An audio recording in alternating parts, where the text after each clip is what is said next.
Boa noite, meus irmãos. Boa noite a todos mesmo. O nosso lado aqui está bem fraquinho, você viu, Ari?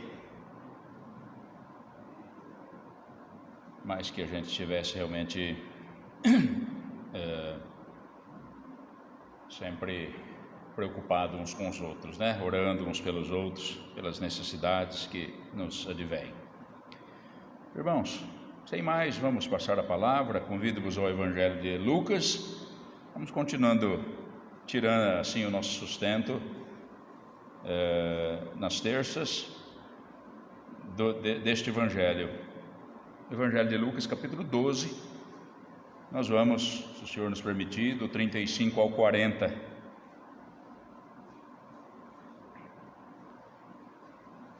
Eu dei o título para esta mensagem, irmãos. Eu acho que ela é muito propício. Estai vós também preparados. Este é o título da nossa mensagem. Estai vós também preparados.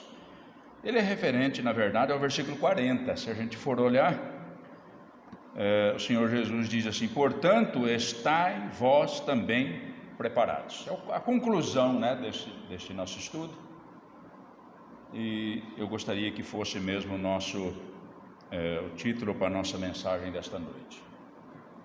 Irmãos, é interessante como que são essas palavras de Cristo. Porque, na verdade, nós precisamos estar preparados para tudo. Você já percebeu isso daí? Você pode fazer as coisas meia boca, você pode dar aula de qualquer jeito, você pode trabalhar de qualquer jeito. Mas o certo é que nós estejamos preparados para fazer uma coisa ou outra. E o assunto que nós vamos tratar também exige o preparo para as nossas vidas, né? Eu tenho procurado, no nosso culto de oração, culto das terças-feiras, falar sempre de oração. E eu dizia que talvez este seja realmente um meio de nós demonstrarmos que estamos preparados, a oração. Mas é orar mesmo, é estar em espírito de oração mesmo, todo momento, e não somente num culto de oração que nós fazemos. O nosso espírito de oração é o nosso coração, a nossa mente que fala com Deus incessantemente diante de tudo aquilo que nós assistimos nesse mundo, ou às vezes assistimos dentro da igreja. Para estar preparado, nós precisamos ser homens e mulheres de oração, jovens de oração, porque somente assim, irmãos, nós não vamos perder o foco daquilo que verdadeiramente tem importância para as nossas vidas.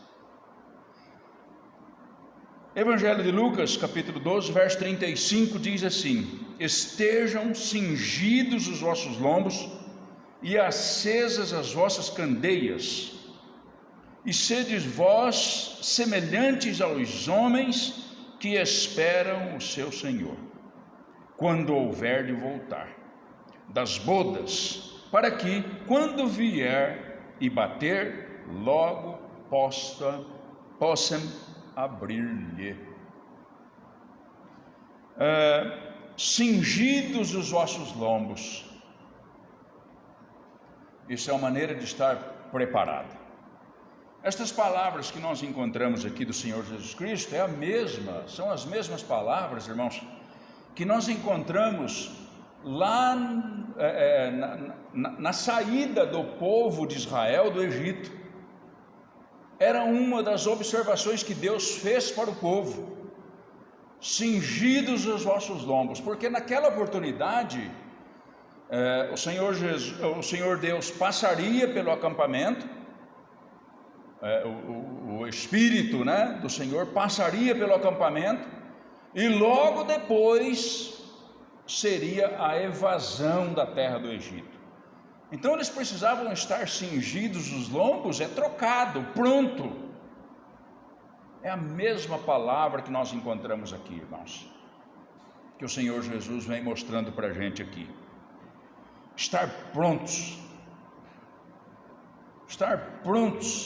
para enfrentar, para lutar, para servir, conforme nós dissemos. Nós precisamos estar preparados para tudo. Então o objetivo aqui é o mesmo. Todos aqueles que esperam no Senhor, ou que esperam a volta do Senhor, porque nós vamos ver mais abaixo, o Senhor Jesus Cristo vai falar da volta dele, precisam estar preparados.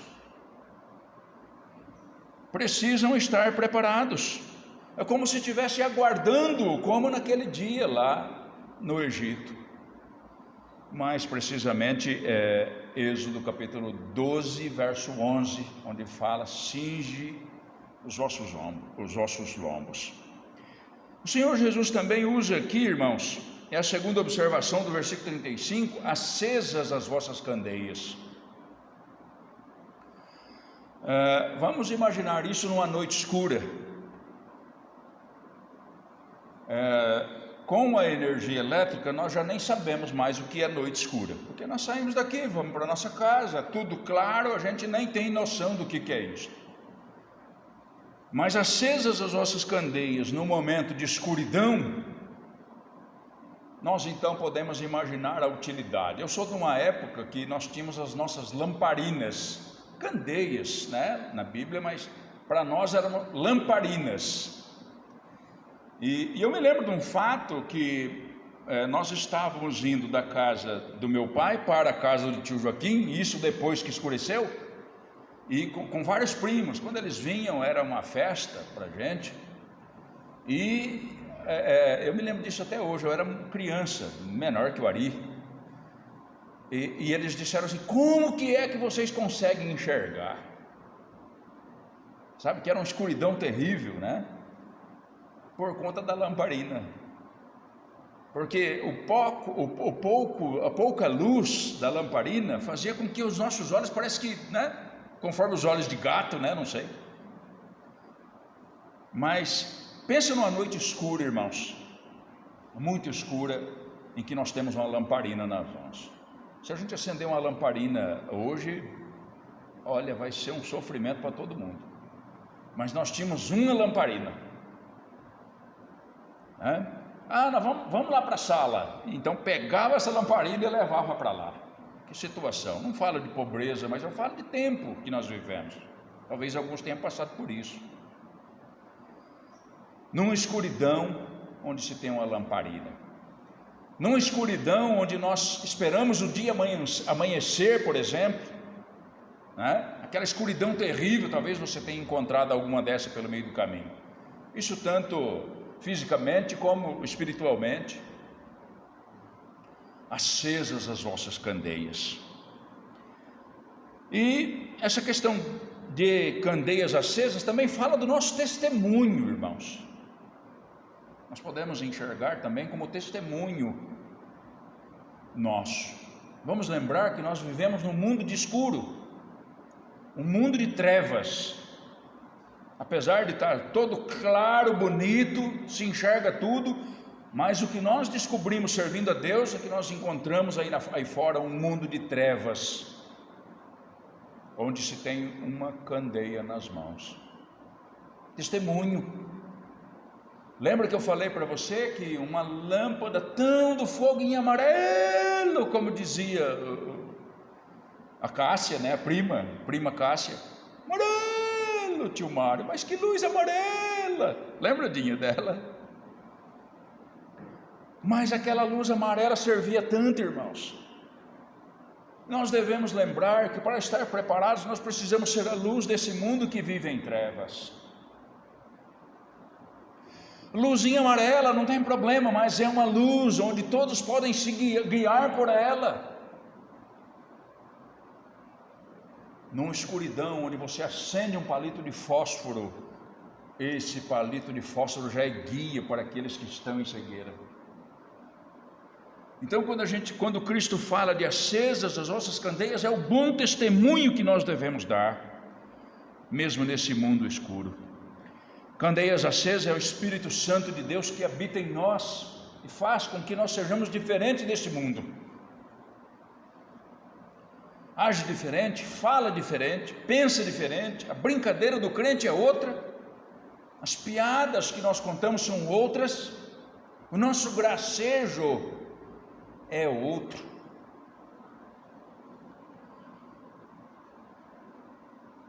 Afinal de contas, vós sois a luz do mundo, disse o Senhor Jesus Cristo. E pode ter certeza, irmãos, que não é um farol grande, mas um palito de fósforo. O verso 36 que nós vemos aqui, o Senhor Jesus fala: e sede vós semelhantes aos homens que esperam o seu Senhor. E quando fala de espera o seu Senhor, está falando da sua volta. Por isso que nós devemos estar preparados. O Senhor Jesus aqui está falando da sua volta. E os crentes deveriam mesmo estar esperando o Senhor Jesus Cristo. Infelizmente, irmãos, nós vivemos um mundo onde nós esperamos muitas coisas. Nós contamos com muitas coisas, nós lutamos por muitas coisas, mas esta observação do Senhor Jesus Cristo para os crentes deveria ser a maior de todas. Nós estamos aguardando o nosso Senhor. Este deve ser o objetivo, o anseio pelo Senhor. Sabe por quê? Porque na volta do Senhor é onde vai estar a nossa redenção, irmãos. É somente na volta de Cristo que nós vamos ter corpos transformados. Então é um momento sublime que todos nós deveríamos ansiar. Por isso eu tenho que perguntar: você por acaso está aguardando o seu Senhor? Você está com os lombos cingidos, preparado, esperando? Se ele voltar é certo, com a candeia acesa? Nós temos que perguntar. O Senhor Jesus Cristo e a volta dele deve ser o desejo do coração do crente. Mas tantos desejos passam na nossa frente, irmãos. Tantos desejos passam na nossa frente, lamentavelmente. Hoje foi um dos dias que o nosso trabalho acaba mais cedo. E era mais ou menos umas 10h40, mais ou menos, perto de 11 horas. E como o trabalho havia terminado, que se entenda bem, tá bom? Porque não é porque eu trabalho na prefeitura, né, irmã? e já estávamos todos, várias pessoas paradas, e eu também. E eu levei meu celular, peguei meu celular, abri a minha mensagem, levei ela hoje cedo para dar mais uma olhadinha nela, para ver alguma coisa. Falei: vai me sobrar tempo. E eu estava com ela na mão e o celular com a Bíblia aberta embaixo, sentado num murinho, com as pernas como se fosse num cavalo, né? E aí chegou uma pessoa e teve curiosidade. Ô irmão, ainda me chamou de irmão, ela me chama de irmão. Ô irmão, o que está vendo aí?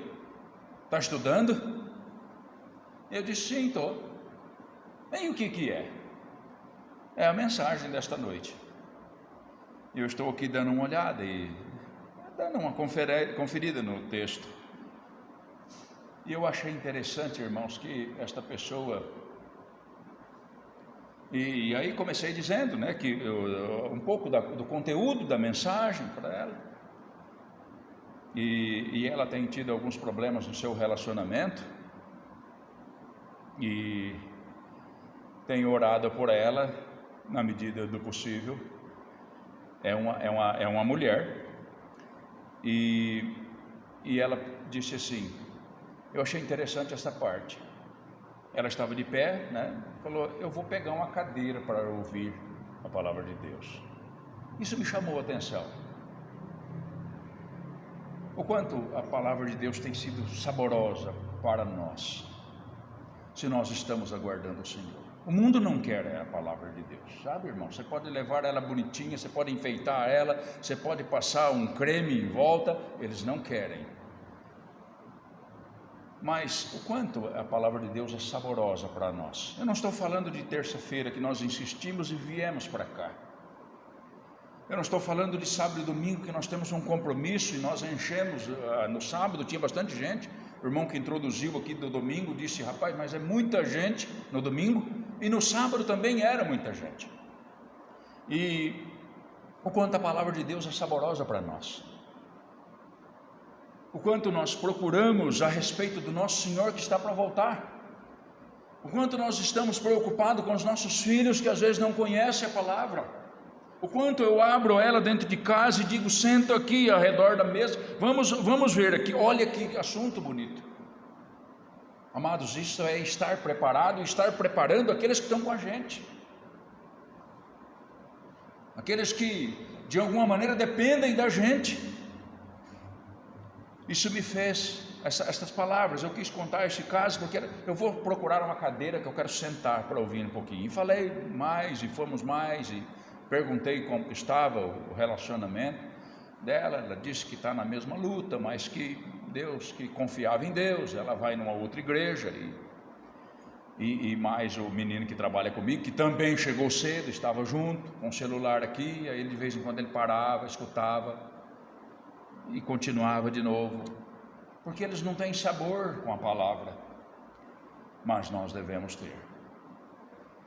Nós devemos ter sabor na palavra de Deus. E quando se fala em esperar a Cristo, e com os sintomas que Jesus está mostrando, ele está falando de uma espera piedosa. Lembra o que é piedade? É ter respeito com as coisas de Deus. A palavra de Deus é uma delas. Uma vida piedosa, uma vida que busca o Senhor, que anseia pelo Senhor, que está em oração constante com o Senhor, porque são essas situações, irmãos, que nos dá forças para a gente lutar com as intempéries da nossa vida, com o inimigo que se apresenta de diversas formas na nossa vida, e que às vezes a gente é tão fraco que a gente não consegue rebatê-lo. Não é assim que a palavra de Deus diz? Eu preciso ir lá para poder ver como que ela diz certinho, viu? E se eu não encontrar aqui na minha primeira, eu já vou pedir aos irmãos.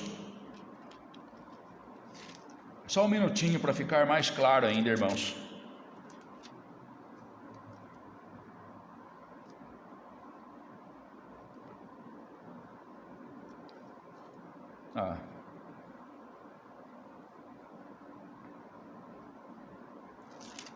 Eita, será que eu vou me complicar?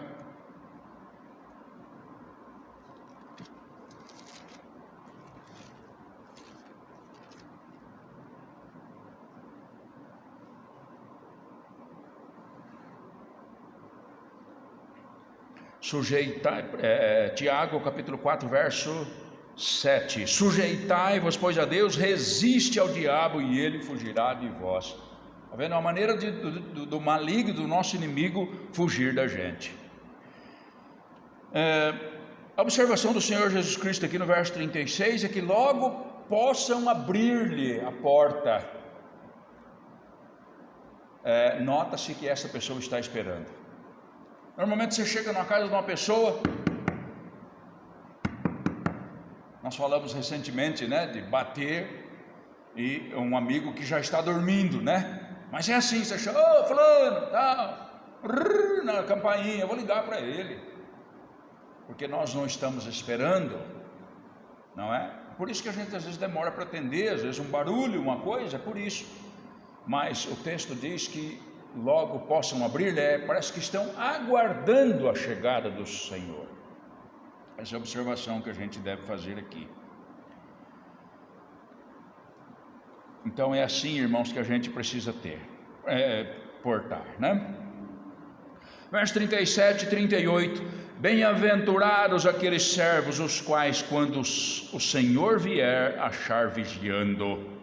Em verdade vos digo que se cingirá e os fará sentar à mesa, e chegando-se os servirá. E se vier na segunda vigília, e se vier na terceira vigília, e os achar assim, bem-aventurados são os tais servos. É interessante como que a palavra de Deus realmente nos apaixona, deveria nos apaixonar mais. No tempo de Cristo, quando ele veio em carne, irmãos, nós podemos ver o Senhor como um servo. Primeiro, que ele veio para servir verdadeiramente. Ele veio para ensinar, e ensinar de novo, e ensinar mais uma vez. Sabe o servo que faz isso bem feito? E ele veio para cumprir a ordem do Senhor Deus, e como um servo ele fez tudo o que precisava. E como servo ele ainda subiu na cruz, porque nós não podíamos pagar.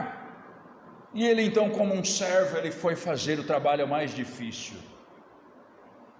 Tanto que Filipenses capítulo 2, verso 7 diz que ele tomou a forma de servo. Mas, irmãos, verdadeiramente ele demonstrou um caráter de um servo em tudo que nós vemos do Senhor Jesus Cristo, mas principalmente no dia da sua glória, porque o texto aqui está falando da volta dele. No dia da sua glória, ele não vai deixar de ser servo. Você percebeu o detalhe? Você percebeu o detalhe? Olha o 37, bem-aventurados aqueles servos, os quais quando o Senhor vier achar vigiando, em verdade vos digo que se cingirá e vos fará sentar à mesa, e chegando-se os servirá. Isso me chamou a atenção demais, porque nós vemos um Cristo que veio humilde. Isaías diz que sem beleza nenhuma, um homem normal, um trabalhador, sapecado pelo sol, que exerceu o trabalho do seu pai, carpinteiro, um homem normal.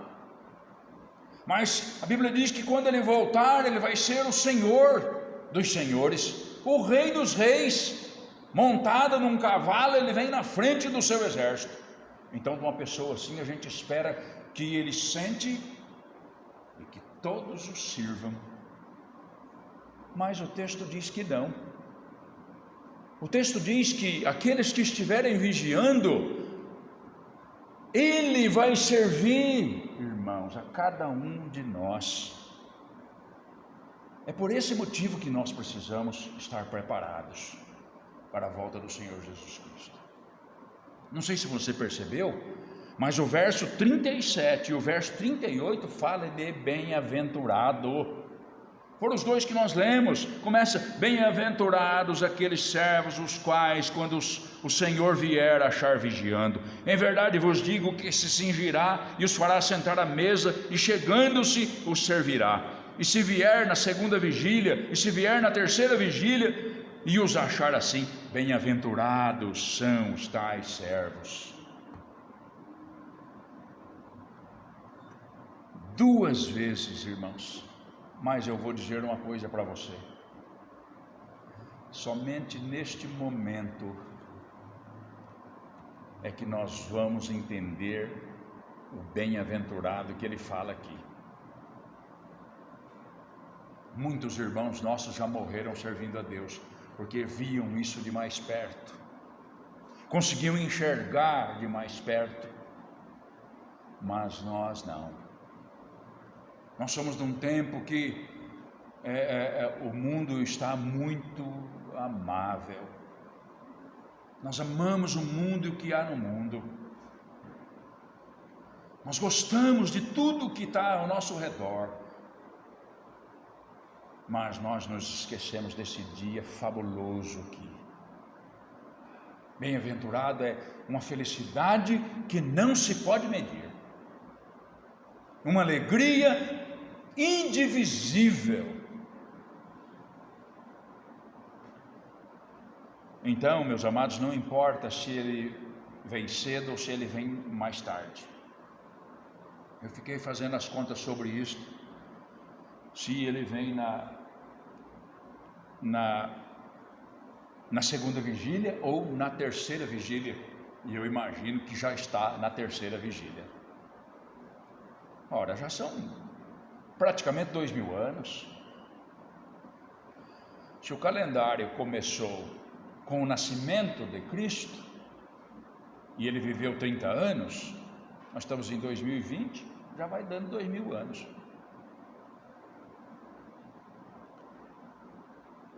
E eu acredito que é a terceira vigília. Ou seja, demorou, para vir. Talvez demore um pouquinho mais, mas ele vai vir.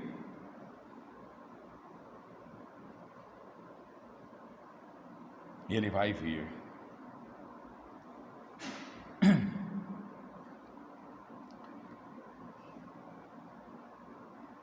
Aqueles que forem encontrados vigiando quando ele vier, terão a grande honra de assentar à mesa,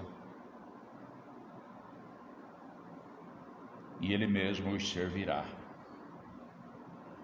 Gostaria que nós fôssemos embora daqui pensando nesta cena: o Rei dos Reis, o Senhor dos Senhores, para nos servir.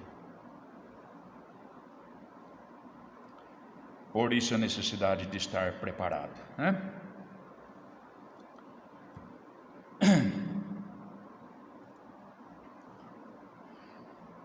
Não importa quão cedo ou quão tarde será a vinda do seu Senhor.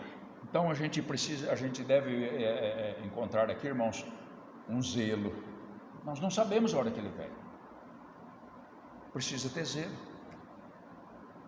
Demorou demais, acho que eu vou tirar uma soneca, assim é o seu assunto. Não, ele vai vir. E a soneca aqui não é, agora eu não vou nem dormir mais. Não é nada disso. É de estar preparado, espiritualmente preparado. Esse é o sentido, irmãos. A hora da sua chegada é desconhecida, e vigilância deve então caracterizar aqueles que esperam o Senhor. O outro detalhe aqui que nós encontramos é que o convite para estar preparado é para os servos.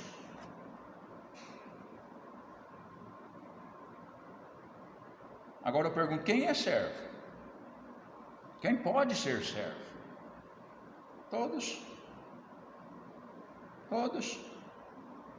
Todos, mediante o arrependimento dos pecados, mediante a fé em Jesus Cristo, todos podem ser servos. E o convite do Senhor é para estas pessoas aqui. Verso 39.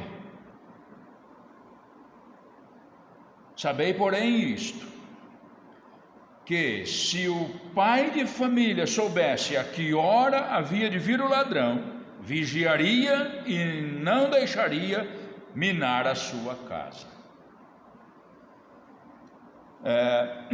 Nenhum pai de família ia permitir que a sua casa fosse saqueada se ele soubesse que horas que viria o ladrão.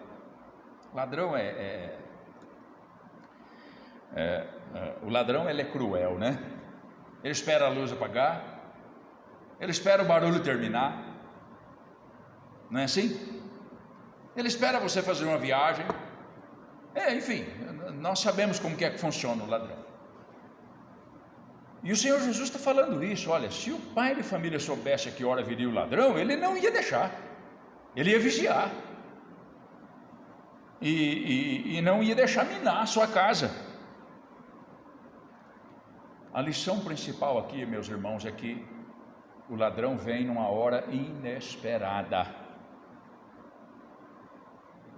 Certo?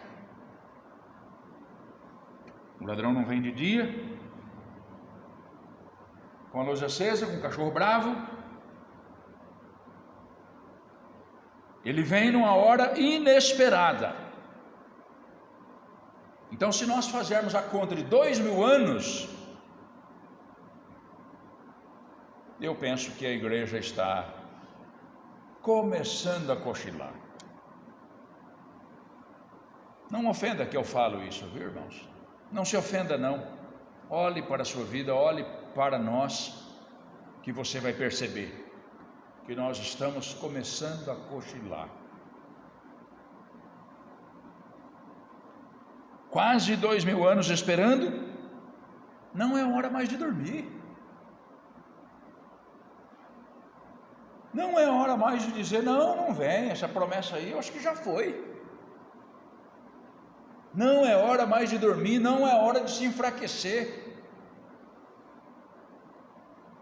de querer parar, de querer andar conforme porque às vezes é assim que a gente leva a nossa vida espiritual. Nossa, mas se cobrar eu, vai cobrar, tem que cobrar o outro primeiro, está pior do que eu, e por isso nós também vamos nos enfraquecendo. Não é hora de dormir, irmãos, não é mais hora de dormir.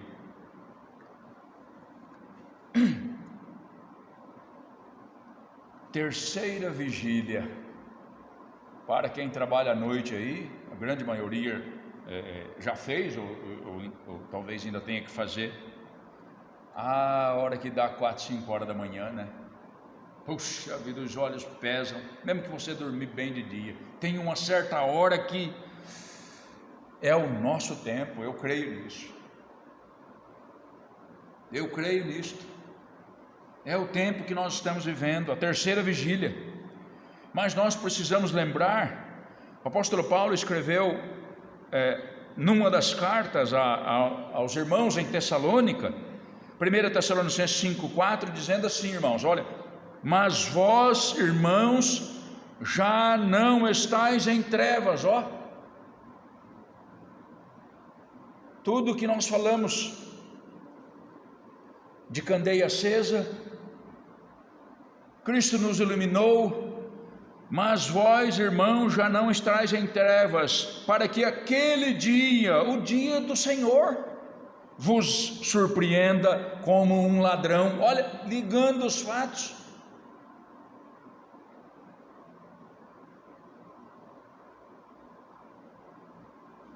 Propícia a carta.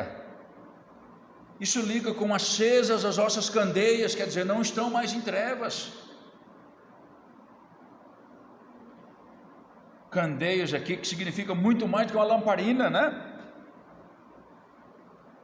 Mais uma vida de testemunho, esperando. O Senhor já nos iluminou os olhos, para que a gente pudesse andar nesse escuro que nós estamos falando. Terceira vigília da noite é a hora que está amanhecendo o dia.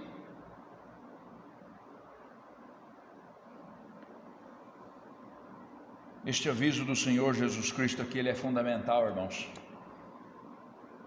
porque ele está ensinando que a sua vinda é repentina. Repentina. Ah, não, já vi muitos crentes falando, tem muita coisa para acontecer. Tem. Mas um dia para o Senhor é como 1000 anos, e 1000 anos para o Senhor é como um dia. Não é o nosso tempo. Este aviso do Senhor é fundamental, porque ele diz que a sua vinda vai ser repentina, a hora que parece que está, sabe? Carece de vigília,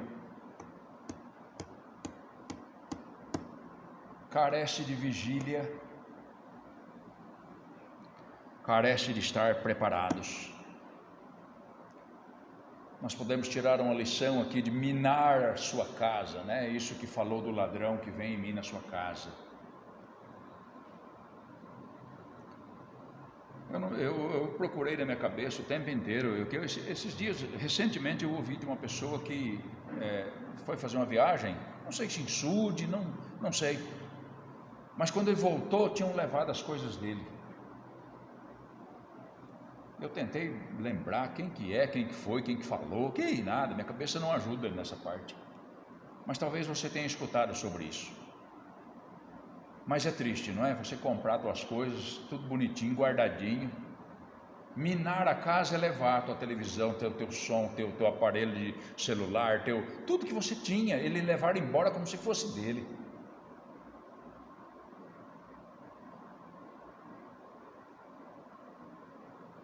nós podemos caracterizar como uma tragédia, né? Rapaz, mas acabou com tudo que eu tinha. Minar a casa, irmãos.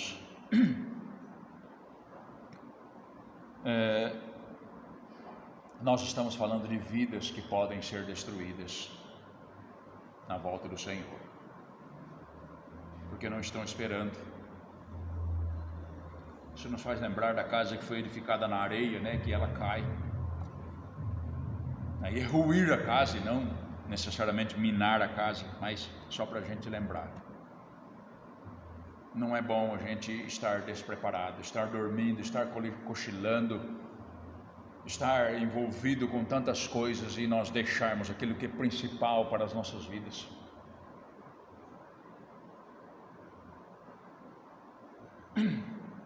Verso 40.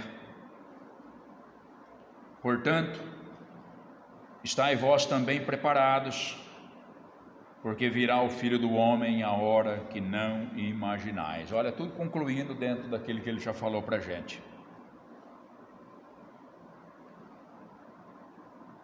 Fazendo uma reflexão do que nós já falamos e no término desta mensagem, nós notamos aqui mesmo, ó, se você voltar à tua página, talvez nem precise. Lucas 12, verso 16, o Senhor Jesus vai contar a história de um homem rico, um homem que ganhou muito. Aqui, está aqui do lado, não é para agora não, tá bom? Nós não vamos passar por isso não. Mas nós conhecemos a história e nós podemos caracterizar que aquele homem, ele estava bem preparado para as coisas dessa vida. Você percebe, lembra da história? O campo produziu demais. O que ele decidiu? Já sei o que eu vou fazer. Eu vou derrubar os celeiros que são pequenos e vou fazer maiores para poder abastecer tudo que eu ganhei. Nós notamos que esse homem estava preparado para esta vida, irmãos. Ele tinha planos certos para esta vida, mas ele estava totalmente despreparado para a eternidade. Versículo 20 nós encontramos, o Senhor chama ele de louco. O foco dele estava em outra coisa. Louco, sabe o que é um louco? Faz loucura, né, Ari? Deve ser mais ou menos isso, né? Fez loucura, você se preparou tanto com uma coisa, esqueceu do que é mais importante, homem. Lá o Senhor Jesus diz: hoje te pedirão tua alma. Aquela parábola fala disso. O que tens preparado para quem será? Não tinha nada preparado, porque ele estava preparado para esta vida. Então estar preparados, irmãos, é desgarrar um pouco dessa vida. É desgarrar um pouco. Não, mas nós estamos tão mergulhados que é assim, mas nós estamos assim, mas nós precisamos desgarrar um pouco dessa vida.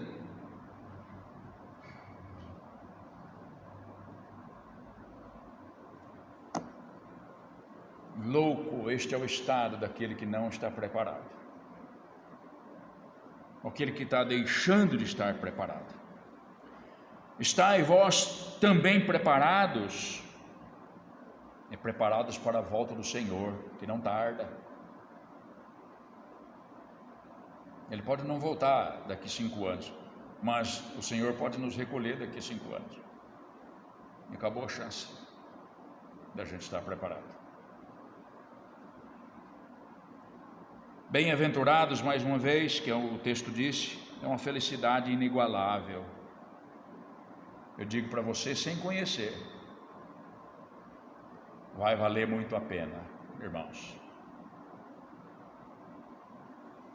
Vai valer muito a pena aquele dia, se a gente for aprovado pelo Senhor.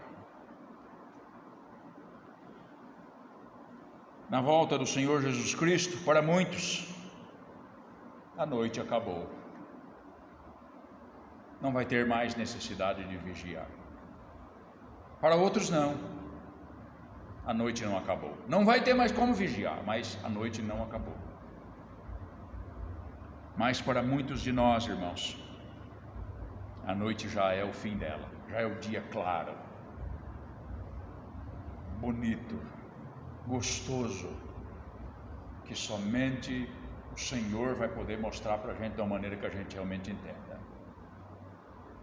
O apóstolo Paulo disse: se esperamos em Cristo só nesta vida, nós somos os mais miseráveis de todos os homens. E os que esperam em Cristo nesta vida, verdadeiramente estão dormindo, não estão preparados. Mas nós esperamos em Cristo também para essa vida, mas nós devemos esperar para a eternidade. Amém, irmãos? Então nós devemos vigiar, nós devemos estar preparados. Que o Senhor nos abençoe, em nome de Jesus.